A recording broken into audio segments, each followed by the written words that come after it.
Last class में हम half wave rectifier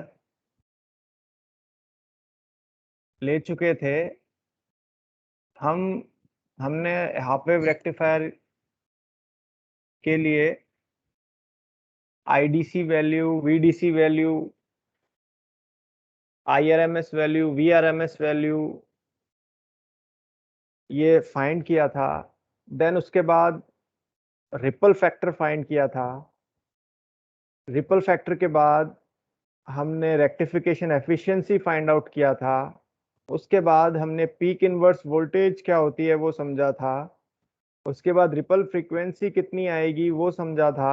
उसके बाद हमने वोल्टेज रेगुलेशन किया था। वोल्टेज रेगुलेशन और ट्रांसफार्मर यूटिलाइजेशन फैक्टर मैंने आप लोगों को बोला था कि आप लोग थोड़ा इसको बताइएगा, क्योंकि ये टॉपिक आप लोगों ने पहले भी किया हुआ है। तो आप लोग इसको थोड़ा बताइएगा कि ये क्या होता है। तो कोई प्रिपेयर करके लाया है तो बताइए। वोल्टेज रेगुलेशन कितना होगा हाफ वेव रेक्टिफायर के केस में, और ट्रांसफार्मर यूटिलाइजेशन फैक्टर क्या होता है।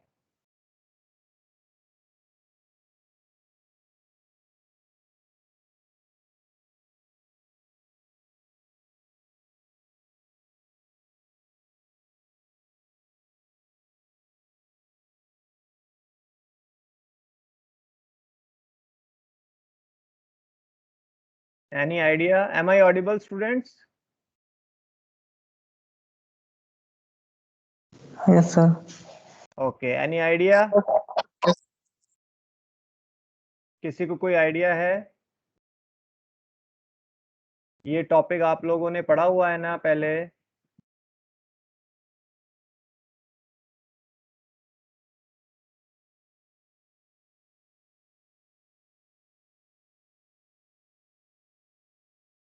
ओके, चलिए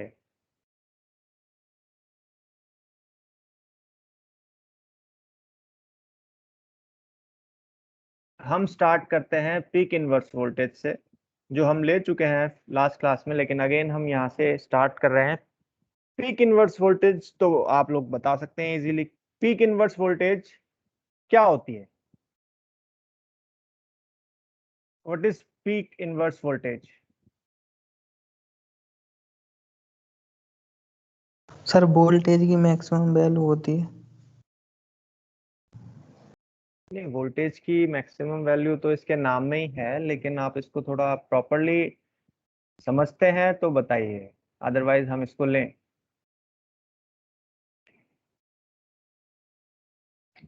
आप लोगों ने ये पढ़ा हुआ है ना, half wave rectifier, full wave rectifier, जैसा कि आप लोगों ने बताया मुझे।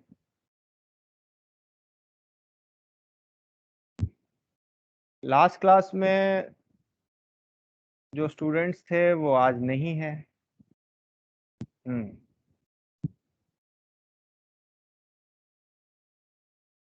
क्या आप लोगों ने डिवाइड किया हुआ है क्या, कि आधे स्टूडेंट्स एक क्लास अटेंड करेंगे, आधे दूसरी अटेंड करेंगे, देन उसके बाद आपस में एक दूसरे की हेल्प करेंगे, ऐसा है क्या? क्योंकि लास्ट क्लास में जो स्टूडेंट्स थे वो आज नहीं है। अच्छा, चलिए मुझे ये बताइए कि क्या मुझे ये दोबारा से रिपीट करना है क्या आप लोगों के लिए, क्योंकि अगर इंटरेस्ट नहीं आएगा, अंडरस्टैंडिंग नहीं आएगी, तो फिर बोरियत होती है टॉपिक में। ठीक है। और जैसा कि मैंने आप लोगों को पहले ही अपन डिस्कस कर चुके हैं कि जो भी सब्जेक्ट आपके करिकुलम में है, इसका मतलब उसका आपके लिए काफी यूज है। क्योंकि ऐसे बहुत सब्जेक्ट होते हैं जो करिकुलम में जगह स्थान बना ही नहीं पाते हैं, उनको स्थान ही नहीं मिल पाता है। बहुत ऐसे सब्जेक्ट पाइपलाइन में होते हैं। बहुत ज्यादा जरूरी जो सब्जेक्ट्स होते हैं, बहुत ज्यादा एसेंशियल जो होते हैं, केवल वही उन्हीं को इंक्लूड कर पाते हैं, अदरवाइज आपका सिलेबस बहुत ज्यादा बड़ा हो जाए। तो अगर आपके सिलेबस में कोई सब्जेक्ट है, कोई टॉपिक है, इसका मतलब ये है कि वो आपके कहीं ना कहीं काम जरूर आएगा, आपके लिए उसका इम्पोर्टेंस है। ठीक है, तो ऐसा मत समझिए कि भाई ये हमारा इलेक्ट्रॉनिक्स का सब्जेक्ट है तो ये तो दूसरी ब्रांच का सब्जेक्ट है, हमारे लिए इसकी इम्पोर्टेंस नहीं है, ऐसा नहीं है। मैं ये नहीं कह रहा कि जो आपके मैकेनिकल के सब्जेक्ट है उतनी इम्पोर्टेंस होगी, लेकिन उनसे कम भी नहीं होगी। ठीक है, क्योंकि आपके सब्जेक्ट आपके सिलेबस में है तो इसका मतलब आपके लिए ये इम्पोर्टेंट होगा, तभी ये इसको इंक्लूड किया है आपके करिकुलम में। अदरवाइज ऐसे बहुत सब्जेक्ट्स होते हैं जिसको इंक्लूड कर ही नहीं पाते हैं। अगर जो सब्जेक्ट इंक्लूड हो गया इसका मतलब उसका इम्पोर्टेंस है, काफी इम्पोर्टेंस है। ठीक है, तो कहीं ना कहीं आपके वो काम में आएगा।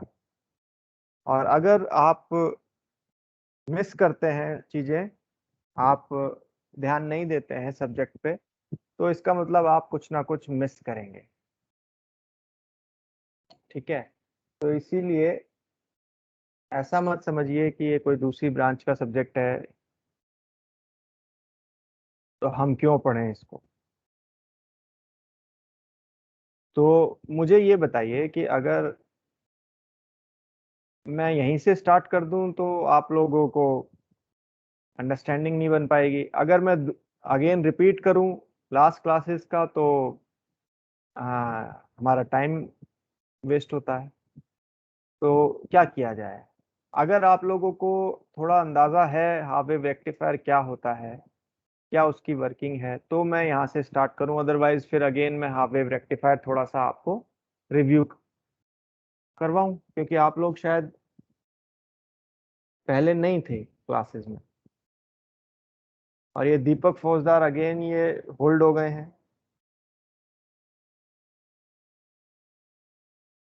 चलिए, कोई प्रॉब्लम हो गई होगी उनकी। बताइए, जल्दी से बताइए मुझे कि, क्योंकि देखिए इंटरेस्ट आएगा तभी फायदा है। जल्दी से बताइए कि क्या किया जाए।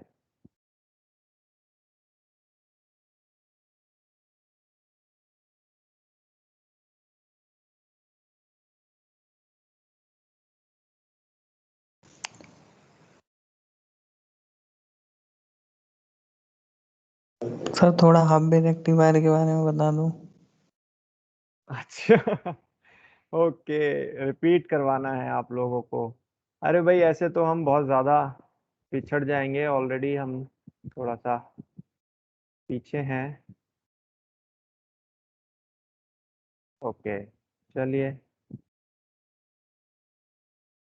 हम्म, हाँ, वेव रेक्टिफायर, ओके, रिपीट करवाना। ओके, देखिए,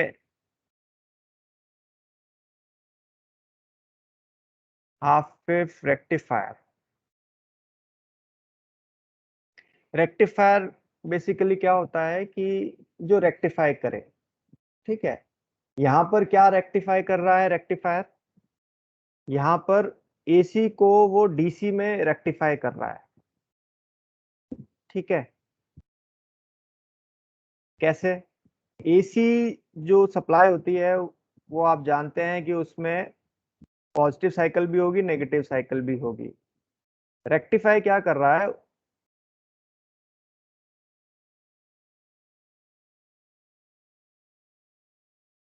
सप्लाई को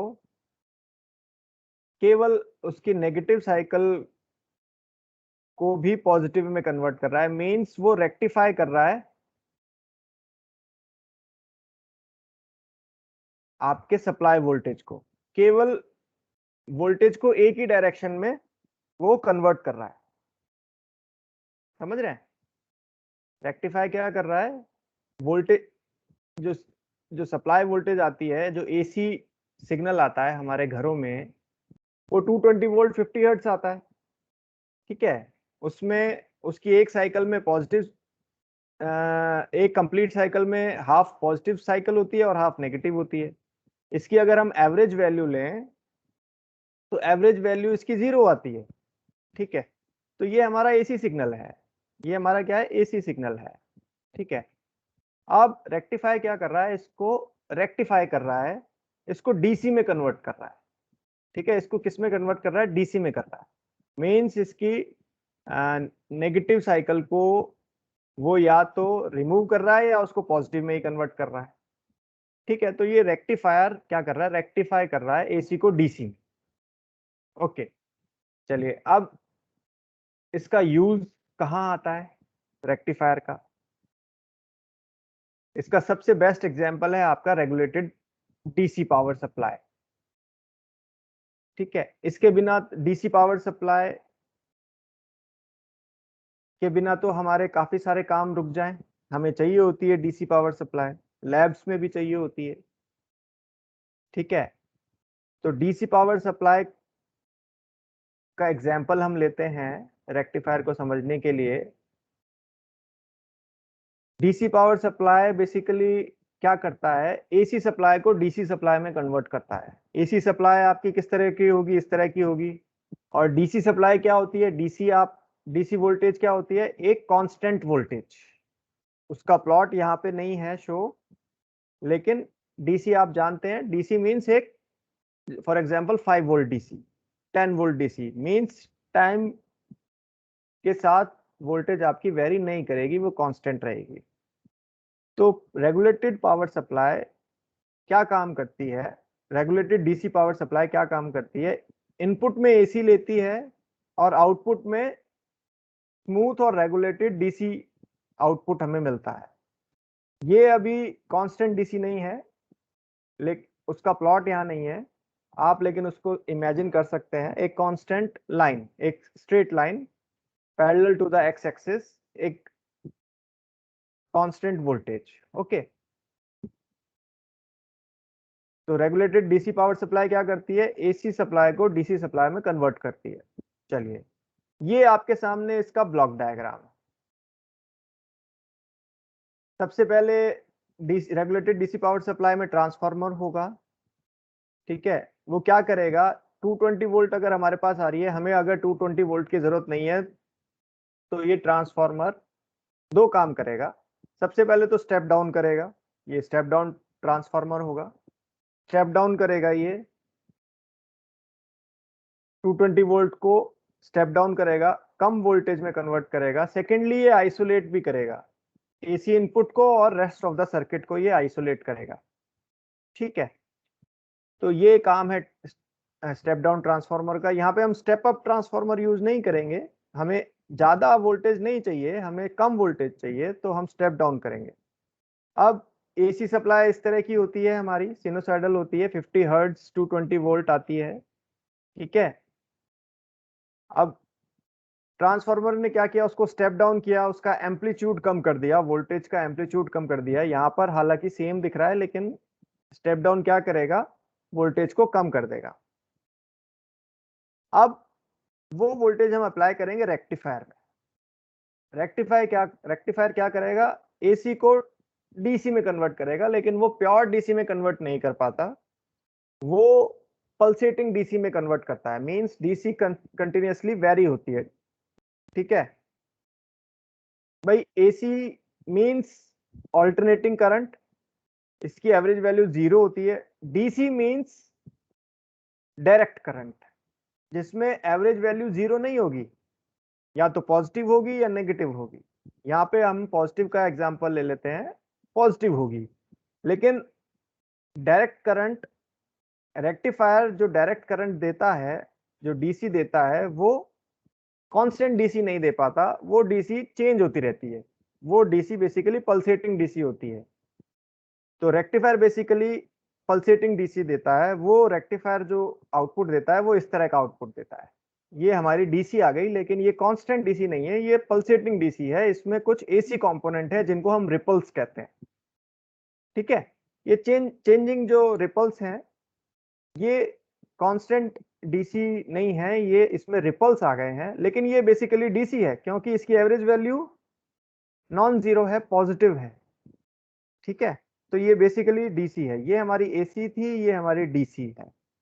ठीक है, तो लेकिन ये कांस्टेंट डीसी नहीं है, ये पल्सेटिंग डीसी है, चेंजिंग डीसी है, इसमें रिपल्स सर हैं, एसी रिपल्स हैं। ठीक है, इसमें कुछ एसी कंपोनेंट ऐड है, इसलिए ये इसमें एसी रिपल्स है। हाँ बोलिए। सर एसी का तो सर डायरेक्ट सर लाइन मिलता है सर। आप एसी का डायरेक्ट लाइन मिलता है मतलब? सर जो ग्राफ होता है एसी का उसका। एसी का ग्राफ ये इस तरह का होता है भाई, एसी सिग्नल इस तरह का होता है, alternating sir current. AC sir DC की बोल रहा हूँ सर, लाइन मिलता है ना सर, ये तो ऊपर। हाँ, आपको एसी डीसी और पल्सेटिंग डीसी और कांस्टेंट डीसी, इसमें भी थोड़ा सा कंफ्यूजन है, होना नहीं चाहिए था। ये तो बेसिकली 12th के टॉपिक हैं। आ, अब मेरे पास बोर्ड वगैरह का फैसिलिटी, राइटिंग टैब तो है नहीं, मैं कैसे आप लोगों को बताऊं। देखिए, एसी का मतलब होता है, अच्छा और भी किसी का डाउट है क्या? ये कोई आंसर देना चाहेगा क्या इस क्वेश्चन का? हर्ष के इस क्वेश्चन का आंसर कोई देना चाहेगा?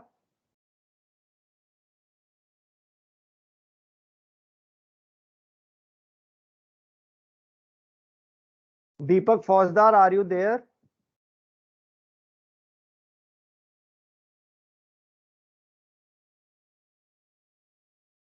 आप लोगों ने यस सर। आप लोगों ने केवल अटेंडेंस के लिए क्लास ज्वाइन की है क्या? क्योंकि आप रिपीट करवा रहे हैं टॉपिक, नो और नो आप, सर। हाँ, मतलब क्लास अटेंड करने के लिए अटेंड की है ना, समझने के लिए टॉपिक अटेंड किया है ना? ऐसा तो नहीं है कि आप लोग अटेंडेंस के लिए यहाँ बैठे हुए हैं। No sir. हाँ, तो दीपक फौजदार, मैं यस सर। काफी देर से, हाँ चलिए अब आपका रिप्लाई आ रहा है। ओके, आ Sumit Kumar Gupta, are you there?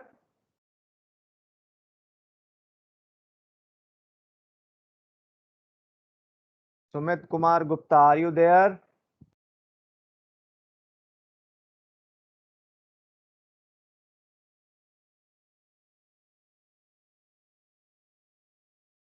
Okay, Umesh Sharma, are you there? Yes sir. Okay, देखिए एक स्टूडेंट केवल ज्वाइन करके गायब है आप लोगों के।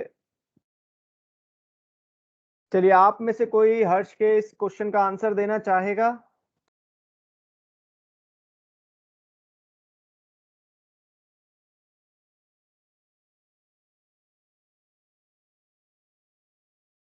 चलिए, यानी कि सभी का डाउट है ये। ओके, देखिए एसी और डीसी में पहले अंतर ही समझ लेते हैं हम कि एसी और डीसी क्या होती है। एसी होती है आपकी ऑल्टरनेटिंग करंट, और डीसी होती है डायरेक्ट करंट। ठीक है, ऑल्टरनेटिंग करंट में अगर हम सिनोसाइडल करंट का एग्जांपल ले, जिसकी वेव शेप सिनोसाइडल है, तो ऑल्टरनेटिंग करंट कुछ इस तरह की होगी। ठीक है, वाई एक्सिस पे करंट ले लें, एक्स एक्सिस पे टाइम ले लें, तो ऑल्टरनेटिंग करंट इस तरह की होगी।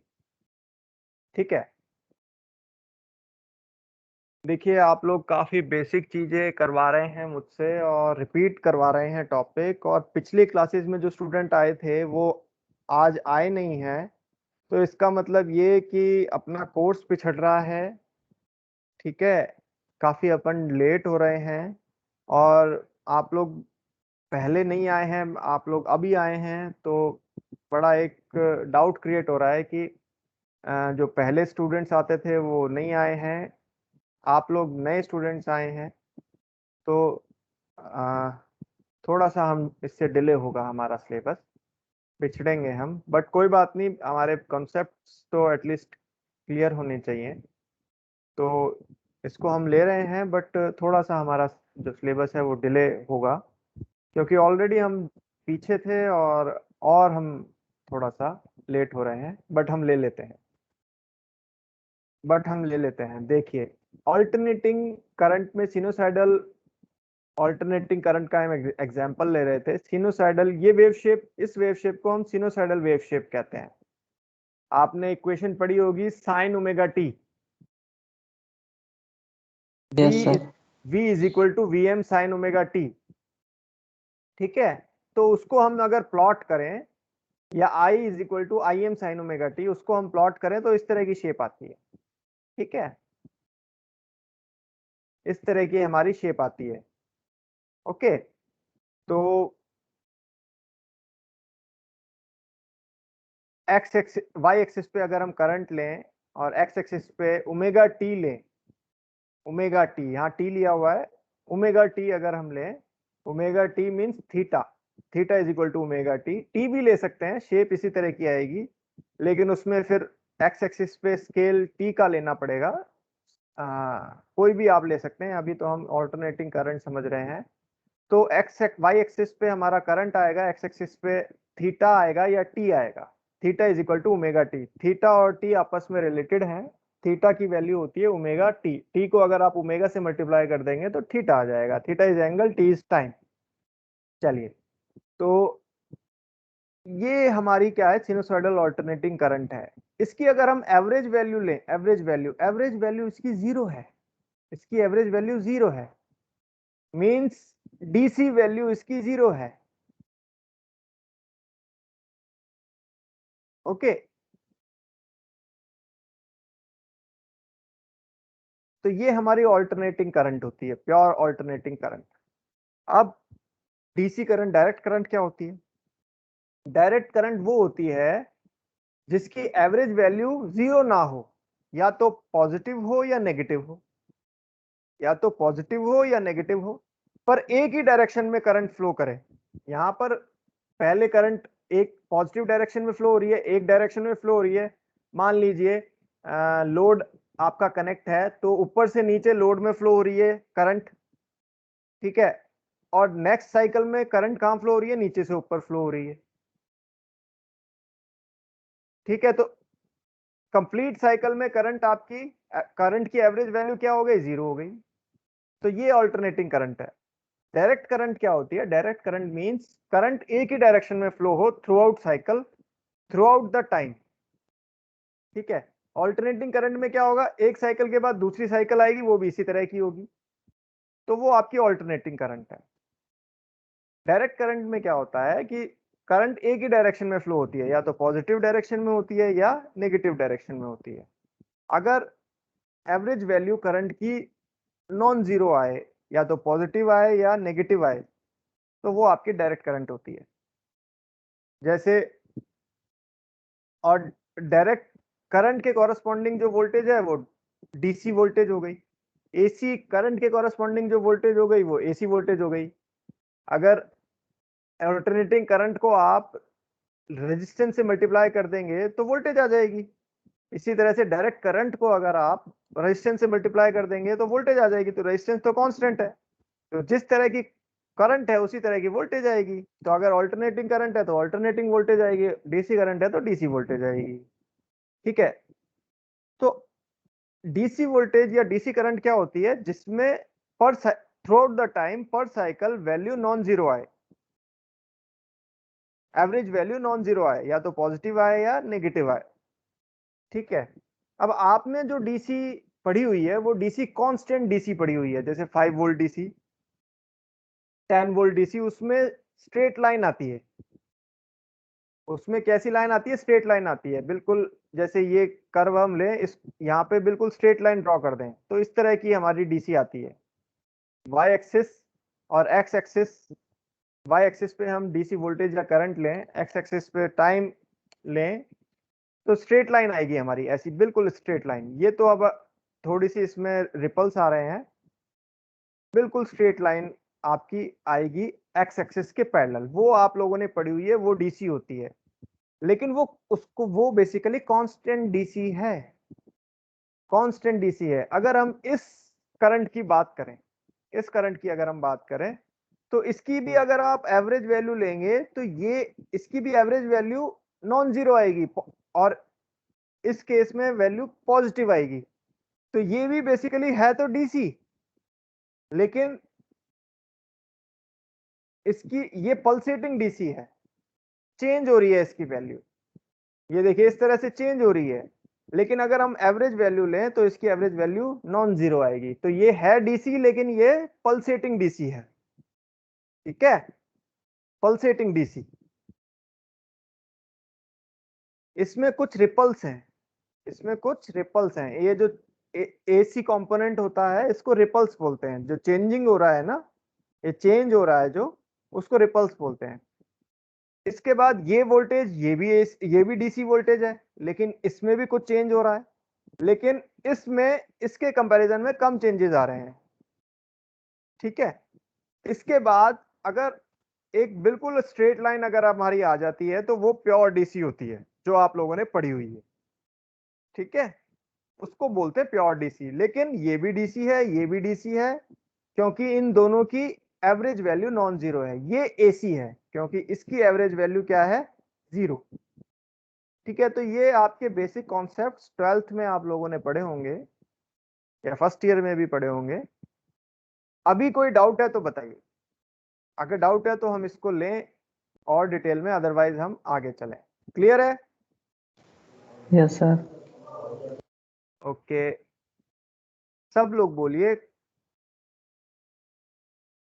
क्योंकि नेक्स्ट फिर कभी कोई और स्टूडेंट आएगा वो बोलेगा कि सर रिपीट कर दीजिए। दीपक फौजदार, यस सर। क्लियर है? Yes sir. अच्छा, सुमित कुमार गुप्ता, उमेश कुमार,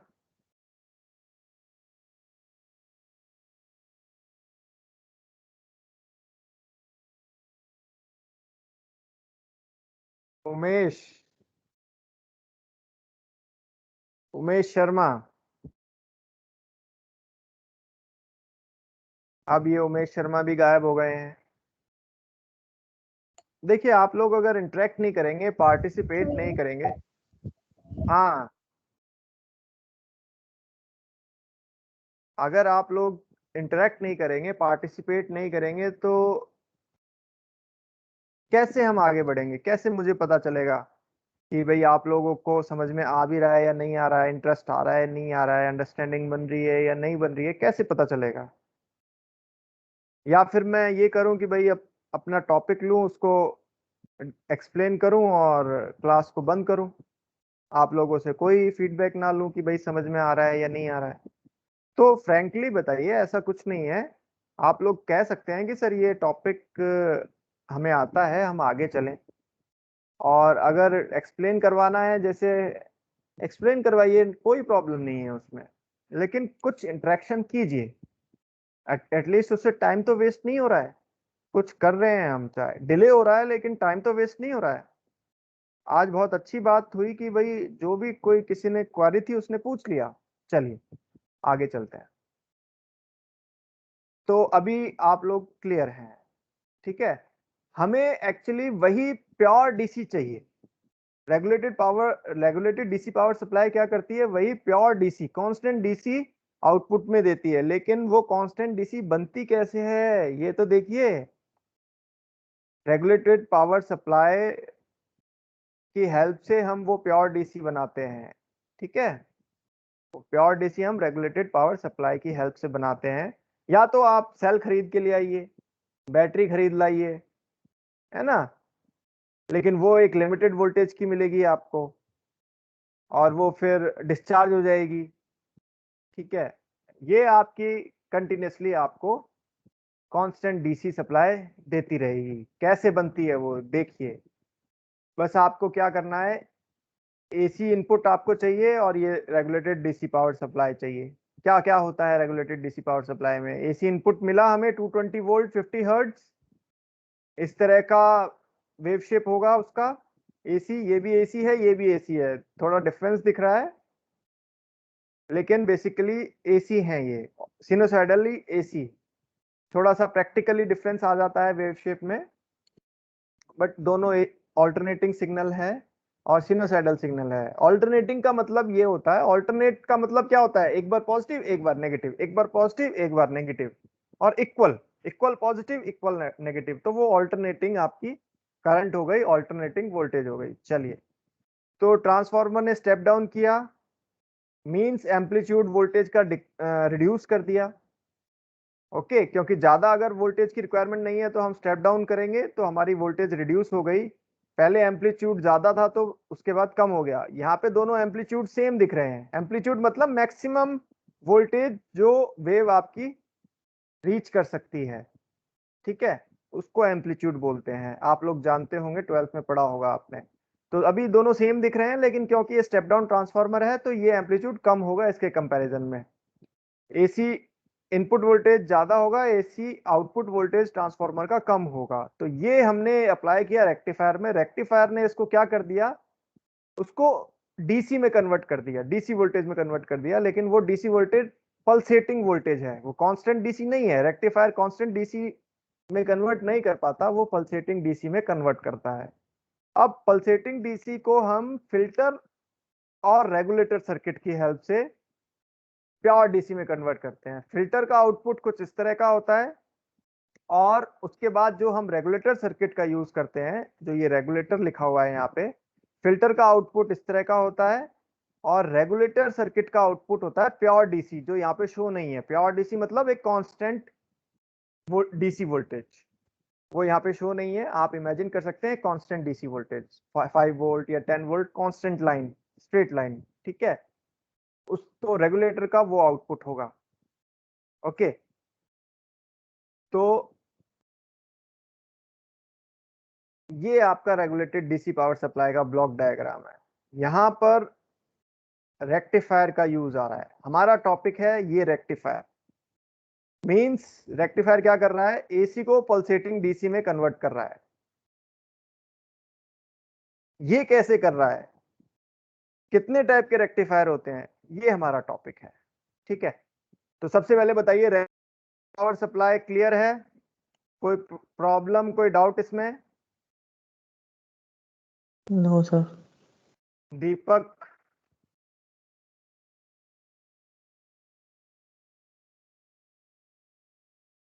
सुमित, उमेश? Yes sir. भाई सुमित, आप तो बीच बीच में गायब हो जाते हैं। नो सर, नेटवर्क प्रॉब्लम हो जाती है सर। ओके, हाँ उमेश, दीपक, बताइए, क्लियर है? समझ में आया? कोई डाउट है? No sir.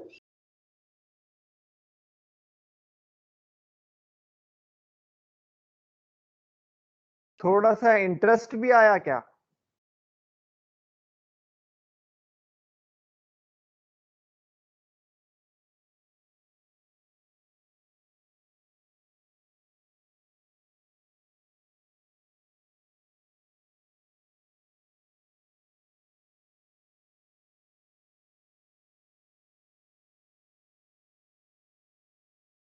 इंटरेस्ट नहीं आया इसका मतलब? यस सर, आया।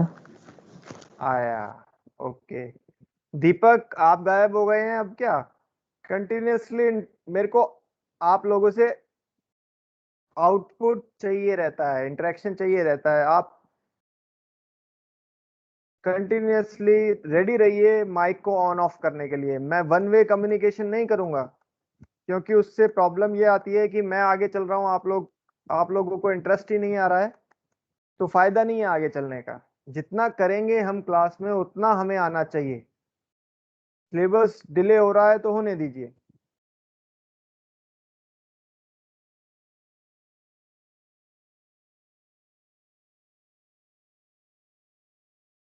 रहे हैं वो हमें एटलीस्ट आना चाहिए अच्छी तरह से, उससे अंडरस्टैंडिंग बनेगी। जो रह जाएगा वो आप खुद भी कर पाएंगे, ठीक है। इंटरेस्ट आना चाहिए। और ये तो शायद आपने, ये टॉपिक ऐसा है कि शायद आपने पहले 12th क्लास में या फर्स्ट ईयर में किया हुआ होगा। किया हुआ है क्या?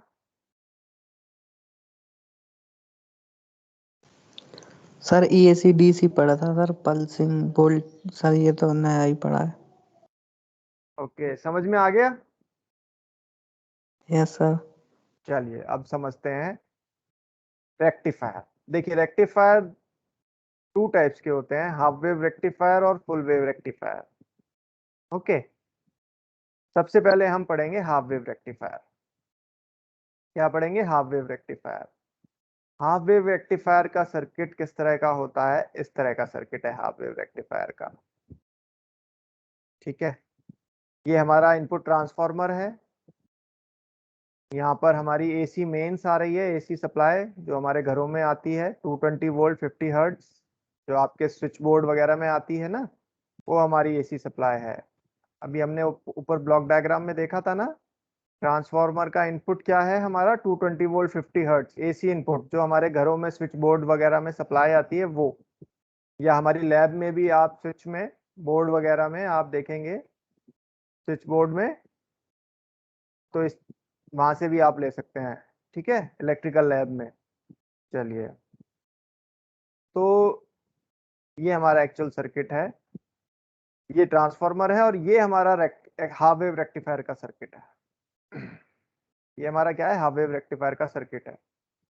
अब ये सर्किट एसी को पल्सेटिंग डीसी में कन्वर्ट कर देगा। कैसे? देखिए, ये हमारा एसी सिग्नल है, सिनुसाइडल सिग्नल है, हम वोल्टेज फॉर्म में एसी ले रहे हैं, ऑल्टरनेटिंग करंट वोल्टेज फॉर्म में, मतलब एसी हम जो सिग्नल ले रहे हैं वोल्टेज फॉर्म में ले रहे हैं। भाई सिग्नल में हमारे वोल्टेज भी होती है, करंट भी होती है, तो हम करंट भी शो कर सकते हैं और वोल्टेज भी शो कर सकते हैं। हालांकि जो हमारा वर्ड है एसी और डीसी, उसकी फुल फॉर्म क्या है? ऑल्टरनेटिंग करंट और डायरेक्ट करंट।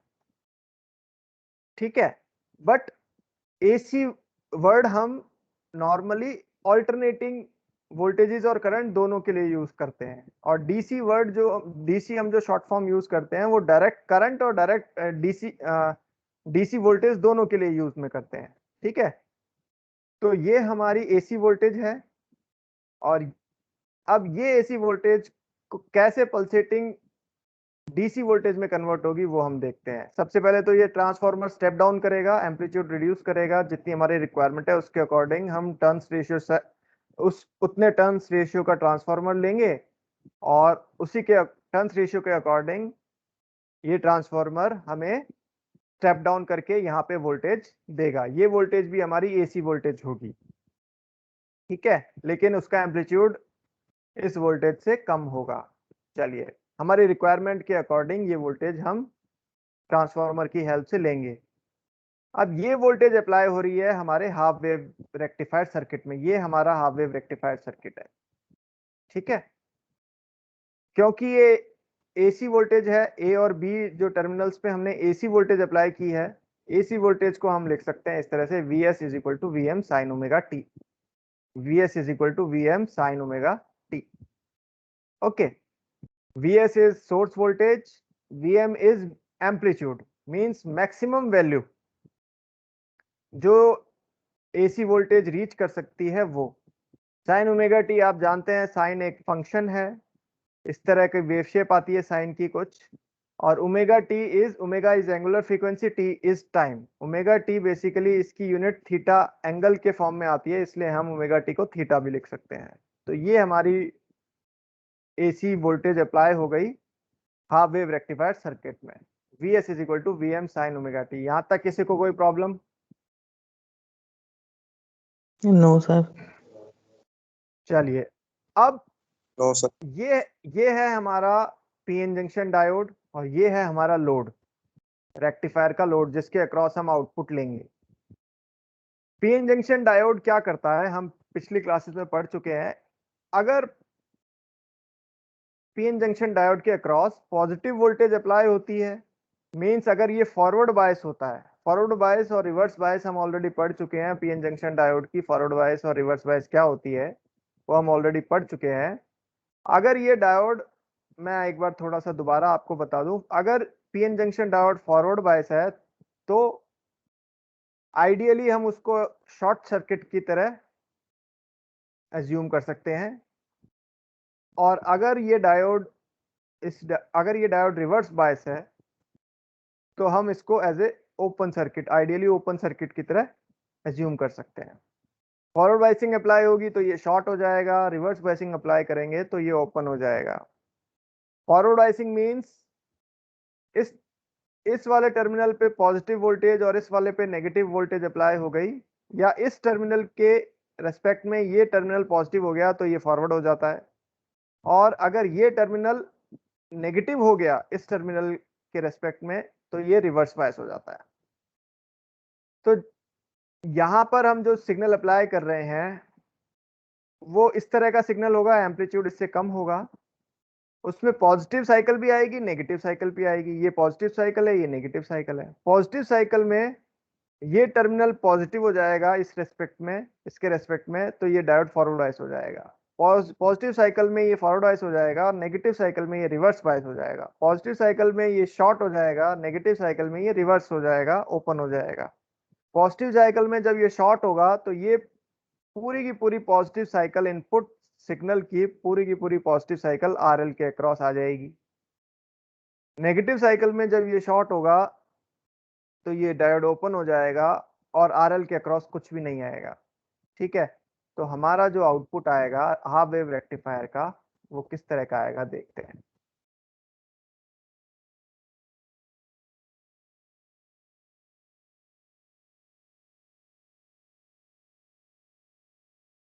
देखिए पॉजिटिव साइकिल इस तरह की होगी, ए टर्मिनल पॉजिटिव होगा, बी टर्मिनल नेगेटिव होगा, ये शॉर्ट हो जाएगा, आरएल से पूरी की पूरी करंट फ्लो करेगी और आरएल के अक्रॉस वोल्टेज आएगी। कितनी वोल्टेज आएगी? जो वोल्टेज यहाँ पे आएगी वही वोल्टेज यहाँ पे आएगी, क्योंकि डायोड हम आइडियल डायोड कंसीडर कर रहे हैं।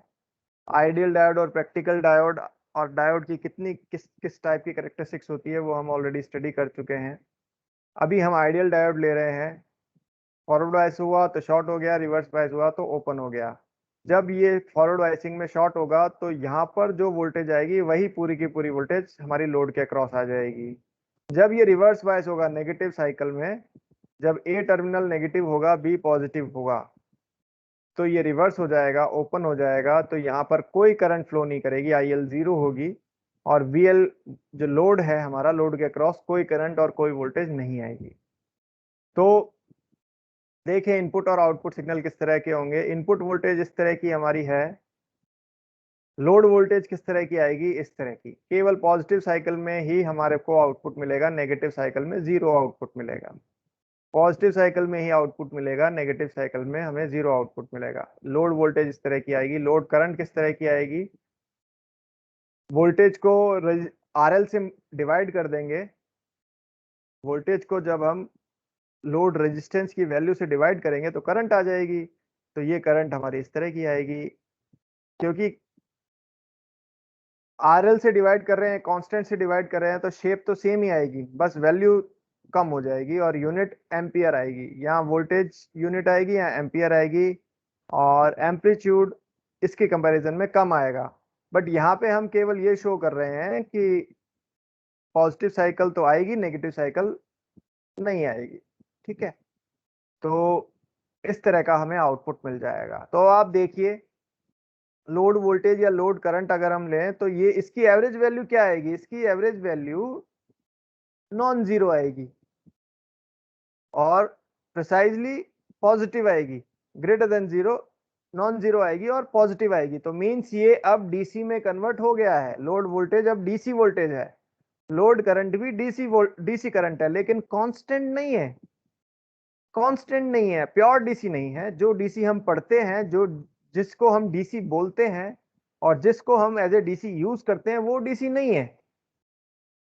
ठीक है, लेकिन एवरेज वैल्यू क्योंकि नॉन जीरो है तो ये एसी भी नहीं है। ओके, तो ये बेसिकली पल्सेटिंग डीसी है। एवरेज वैल्यू इसकी नॉन जीरो है, लेकिन एक्चुअल में जो लोड वोल्टेज और लोड करंट है वो एक ही डायरेक्शन में है, पॉजिटिव ही है, नेगेटिव नहीं जा रही, वो ऑल्टरनेट नहीं कर रही है। ठीक है, तो ये है एसी नहीं है, डीसी है, लेकिन चेंजिंग डीसी है। डीसी की वैल्यू चेंज हो रही है, हर इंस्टेंट पे अलग अलग आ रही है। यहाँ पर इस तरह की आ रही है, यहाँ पर 0 है, यहाँ पर इस तरह की वेरी कर रही है। तो ये चेंजिंग डीसी है, प्योर डीसी नहीं है जो हमें चाहिए होती है, जिसकी हमें रिक्वायरमेंट होती है। अब वो डीसी हम लेके आएंगे, कैसे बनाएंगे वो हम आगे समझेंगे, लेकिन अभी रेक्टिफायर ने क्या कर दिया, एसी को डीसी में कन्वर्ट कर दिया, लेकिन ये प्योर डीसी अभी हमें नहीं मिली है। ठीक है, यहां तक किसी को कोई प्रॉब्लम, कोई डाउट? No sir. इंटरेस्ट आया थोड़ा सा? Yes sir. Yes sir. Okay, चलिए ठीक है। थोड़े से हम मैथमेटिकल एक्सप्रेशन भी ले लेते हैं। वोल्टेज थी हमारी Vm sin ओमेगा टी, ठीक है। पॉजिटिव साइकिल में और नेगेटिव साइकिल में जो वोल्टेज थी वो Vm sin ओमेगा टी थी। अब इसका केवल पॉजिटिव पार्ट रह गया है, नेगेटिव पार्ट तो क्लिप हो गया है। करंट की अगर हम वैल्यू फाइंड आउट करना चाहें तो करंट क्या होगी, IL is equal to voltage upon resistance. Resistance क्या क्या आ रहा है यहाँ पे, वोल्टेज तो ये रही, और रेजिस्टेंस क्या क्या आ रहा है, एक तो डायोड का थोड़ा सा अगर रेजिस्टेंस होगा तो उसको हम RF मान लेते हैं। फॉरवर्ड बायसिंग में जो रेजिस्टेंस है उसको हम RF, फॉरवर्ड रेजिस्टेंस RF मान लेते हैं ये, ठीक है। उसके बाद आपका ये RS क्या है, RS ये जो ट्रांसफार्मर की सेकेंडरी वाइंडिंग है इसका कुछ थोड़ा बहुत रेजिस्टेंस होगा, ये हमारा RS हो गया। ये RL क्या है, RL इज लोड रेजिस्टेंस, इसका जो रेजिस्टेंस है वो लोड रेजिस्टेंस है। तो टोटल रेजिस्टेंस इस सर्किट में कितना हो गया, RF plus RS plus RL। तो वोल्टेज को जब इस रेजिस्टेंस से डिवाइड करेंगे तो हमारी करंट आ जाएगी। तो करंट क्या आ गई, Im sin omega T. Im की वैल्यू क्या होगी, Im होगी Vm upon RF plus RS plus RL, लेकिन फंक्शन वही होगा sin ओमेगा टी, ठीक है ना। तो IL आपका ये आ गया Im sin ओमेगा टी, लेकिन ये केवल पॉजिटिव साइकिल के लिए ही आएगी, नेगेटिव साइकिल के लिए तो IL 0 है। तो ये एक्सप्रेशन वैलिड है केवल पॉजिटिव साइकिल के लिए, नेगेटिव साइकिल के लिए वो एक्सप्रेशन, नेगेटिव साइकिल के लिए वैल्यू 0 है। Means omega T is equal to 0 to pi, 2 pi to 3 pi, इसी तरह से 4 पाई टू 5 पाई। इन वैल्यूज के लिए आपका लोड वोल्टेज और लोड करंट आएगा, और पाई टू 2 पाई, 3 पाई टू 4 पाई, इसके लिए तो लोड वोल्टेज लोड करंट दोनों 0 आ रहे हैं, ठीक है। तो 0 to pi omega T is equal to theta is equal to omega T is equal to 0 to pi, 2 pi to 3 pi. इन वैल्यूज के लिए जो करंट आएगी वो हमारी क्या आएगी, वो करंट आएगी IL is equal to Im sin omega T, ठीक है। वेरिएशन साइन वेव की तरह होगा, वेरिएशन साइन की तरह होगा, साइन फंक्शन की तरह होगा, लेकिन वो केवल पॉजिटिव साइकिल के लिए आएगा, नेगेटिव साइकिल के लिए वो 0 होगा, ठीक है। करंट हमारी आ गई। चलिए, तो ये हमारा वर्किंग हो गई हाफ वेव रेक्टिफायर की। इस तरह से रेक्टिफायर एसी को डीसी में चेंज करता है, पल्सेटिंग डीसी में चेंज करता है। लेकिन हाफ साइकिल को ही ये डीसी में कन्वर्ट कर पा रहा है, नेगेटिव हाफ साइकिल को ये डीसी में कन्वर्ट नहीं कर पा रहा है।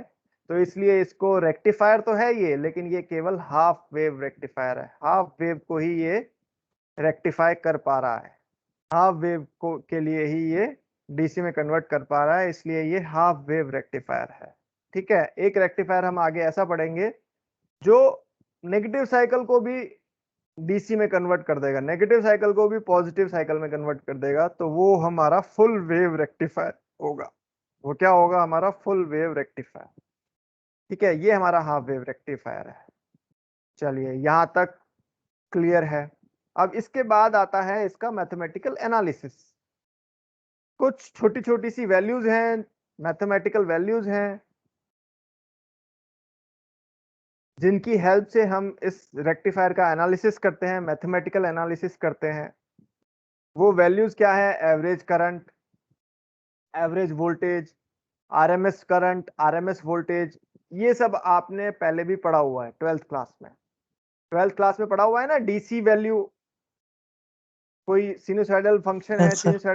सिनुसाइडल वेव है, उसकी डीसी वैल्यू कैलकुलेट करनी है, उसकी आरएमएस वैल्यू कैलकुलेट करनी है, ठीक है ना, ये सब वैल्यूज हम कैलकुलेट करना जानते हैं। वही वैल्यूज अब हम हाफ वेव रेक्टिफायर का जो आउटपुट आ रहा है ये इसके लिए कैलकुलेट करेंगे। देखिए इसके लिए तो आप ऑलरेडी कैलकुलेट कर चुके हैं 12th क्लास में, जो सिनुसॉइडल फंक्शन है उसके लिए तो आप डीसी वैल्यू भी कैलकुलेट कर चुके हैं, आरएमएस वैल्यू भी कैलकुलेट कर चुके हैं। हम कैलकुलेट करेंगे इसके लिए तो वही वैल्यूज हम डायरेक्टली यूज करेंगे, लेकिन इसके लिए हम वो वैल्यूज कैलकुलेट करेंगे यहाँ पर, और वो वैल्यूज होंगी हाफ वेव रेक्टिफायर के कॉरेस्पॉन्डिंग। ठीक है, तो वो वैल्यूज हम कैलकुलेट करेंगे। मेथड वही है जो हमने वहां पे 12th क्लास में फॉलो किया था, फर्स्ट ईयर में फॉलो किया था, वही मेथड यहाँ पे फॉलो करेंगे, बट वैल्यू थोड़ी सी अलग आएंगी क्योंकि वेव हमारी अब अलग हो गई है।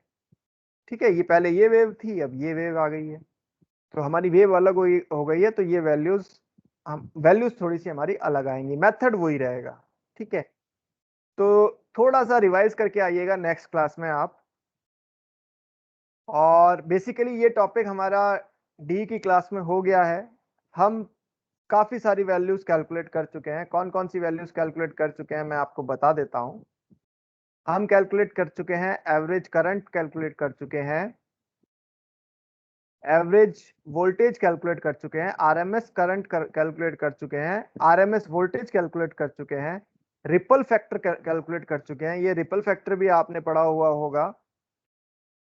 उसके बाद रेक्टिफिकेशन एफिशिएंसी कैलकुलेट कर चुके हैं, पीक इनवर्स वोल्टेज कैलकुलेट कर चुके हैं, रिपल फ्रीक्वेंसी कैलकुलेट कर चुके हैं, वोल्टेज रेगुलेशन और टीयूएफ हम ले चुके थे, लेकिन केवल वोल्टेज रेगुलेशन हमने थोड़ा सा स्टडी किया था, टीयूएफ हमने स्टडी नहीं किया था। ये मैंने आप लोगों को बोला था कि ये आप लोग स्टडी करके आइएगा और इस क्लास में हमें ये लेना था, लेकिन हम वापस से बैक में गए हैं और पिछला जो टॉपिक हम कर चुके थे वो हमने किया है अगेन। 2-3 लेक्चर का जो हमने किया था वो हमने आज एक लेक्चर में किया है। नेक्स्ट क्लास में आप लोग ये थोड़ा सा कोशिश कीजिएगा कि ये आप वैल्यूज खुद समझ लें या अपने फ्रेंड्स की हेल्प से समझें या बुक की हेल्प से समझें। आप जब नेक्स्ट क्लास में आएंगे अगर आप लोग समझ चुके होंगे तो हम यहीं से स्टार्ट करेंगे जहां से हमें आज स्टार्ट करना था, लेकिन आज हम नहीं कर पाए। और अगर आप नहीं समझ के आएंगे तो अगेन हम फिर नेक्स्ट क्लास में भी पिछला वाला टॉपिक ही करेंगे। ठीक है, तो देखिए लेकिन इसका नेगेटिव पॉइंट क्या है कि हम 2 या 3 लेक्चर पीछे हो जाएंगे, हमारा सिलेबस डिले हो जाएगा। पॉजिटिव पॉइंट क्या है कि भाई हमें समझ में आ जाएगा और जो स्टूडेंट नहीं आ पाए पहले उनको भी समझ में आ जाएगा।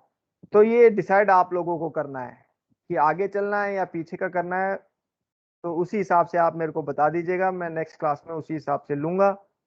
क्योंकि अगर हम आगे चलते रहें और आप लोगों का पीछे आपको समझ नहीं आया है तो उससे क्या होगा, इंटरेस्ट चला जाएगा, धीरे धीरे आप क्लासेस स्किप करने लग जाएंगे, तो फायदा है नहीं आगे जाने से।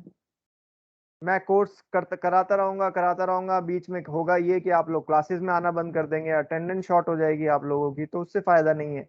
जितना हम करें वो पूरा हमें समझ में आए, हमारा उसका प्रैक्टिकली यूज समझ में आए, हमें ये समझ में आए कि उसकी इंपॉर्टेंस हमारे लिए क्या है, ये समझ में आए कि जो हम टॉपिक पढ़ रहे हैं हमारे सिलेबस में इंक्लूड किया हुआ है उसका कहीं ना कहीं हमें यूज आएगा। अगर हम छोड़ते हैं उसको तो कहीं ना कहीं कुछ हम मिस कर रहे होंगे, ये चीज समझ में आए तब तो फायदा है, अंडरस्टैंडिंग हो तब तो फायदा है। अदरवाइज हम टॉपिक कवर करते जाएं और स्टूडेंट्स को समझ ही ना आए तो उससे उतना फायदा नहीं मिलेगा हमें। इंटरेस्ट अगर बनता है, इंपॉर्टेंस हमें समझ में आती है तो हम उसको यूज कर सकते हैं और हमें आगे की चीजें भी समझ में आती है। ठीक है, इंटरेस्ट हमारा आता है। ठीक है, तो जो डीसी सप्लाई आप लैब्स में यूज करते हैं 5 वोल्ट 10 वोल्ट, या घरों में अगर आपको यूज करना है वो कैसे बनती है वो हम यहाँ पे समझ रहे हैं। उसका एक पार्ट है रेक्टिफायर, वो हम समझ रहे हैं। उसके बाद वो डीसी वोल्टेज कैसे आती है वो भी हम आगे समझेंगे, एसी को डीसी में हम कैसे कन्वर्ट करते हैं वो कंप्लीट प्रोसेस हमारे सिलेबस में है, वो हम समझेंगे एक एक टॉपिक लेके। ठीक है, तो तब तो इंटरेस्ट हमारा बनता है कि हमें समझ में आए कि हम कर क्या रहे हैं। अगर हमें यही नहीं मालूम चलेगा कि हम कर क्या रहे हैं, तो फिर हमारा इंटरेस्ट थोड़ा कम होता जाता है, बोरियत स्टार्ट हो जाती है, फिर हम स्किप करने लग जाते हैं लेक्चर्स। चलिए, तो आज के लिए हम यहीं स्टॉप करेंगे, और नेक्स्ट क्लास में आप लोगों पे डिपेंड करेगा, आप लोग क्या पढ़ना चाहते हैं वही हम पढ़ेंगे। ठीक है, अभी हम यहीं स्टॉप करते हैं। Okay okay sir. Thank you sir. Okay. Sir हाँ बोलिए। हेलो सर, क्लास टाइम पे ले लिया करो सर, उससे सभी आ जाएंगे यहाँ पे। अब सभी का नेटवर्क प्रॉब्लम हो जाता है सर, इंटरनेट खत्म होने लगता है सर, इसलिए ज्वाइन नहीं कर पाते हैं।